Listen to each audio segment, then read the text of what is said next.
हिंगोली येथे मराठवाडा रत्न पुरस्कार व राज्यस्तरीय चित्रकला स्पर्धेचे भव्य आयोजन.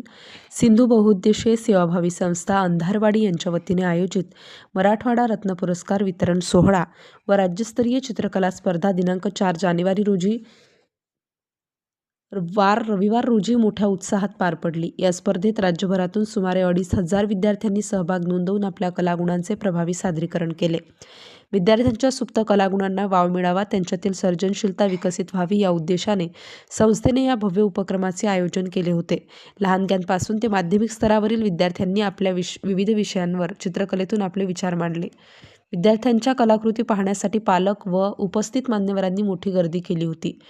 याच कार्यक्रमात विविध क्षेत्रात उल्लेखनीय कार्य करणाऱ्या मान्यवरांना मराठवाडा रत्न पुरस्कार देऊन सन्मानित करण्यात आले. मान्यवरांच्या हस्ते पुरस्कारार्थींचा शाल, श्रीफळ व सन्मानचिन्ह देऊन गौरव करण्यात आला. कार्यक्रमास प्राध्यापक विठ्ठल भुसारे सर, प्रमुख व्याख्याते यांची विशेष उपस्थिती लाभली. तसेच माननीय श्री राहुलजी गुप्ता, जिल्हाधिकारी हिंगोली, माननीय श्री विवेक गायकवाड, मुख्य कार्यकारी अधिकारी हिंगोली, माननीय श्री महेशजी वडतकर, मुद्रांक जिल्हाधिकारी नांदेड, माननीय श्री राजेंद्र कदम, श्रीमती ज्योतिताई कोथळकर, जिजाऊ ब्रिगेड प्रदेश उपाध्यक्षा डॉक्टर कोरडे साहेब, प्राध्यापक भोस सर, संस्थापक अध्यक्ष सिंधू बहुउद्देशीय सेवाभावी संस्था अंधारवाडी, महारुद्र गायकवाड, संघपाल कांबळे, डॉक्टर सतीश ढाकरे यांच्यासह अनेक मान्यवर उपस्थित होते.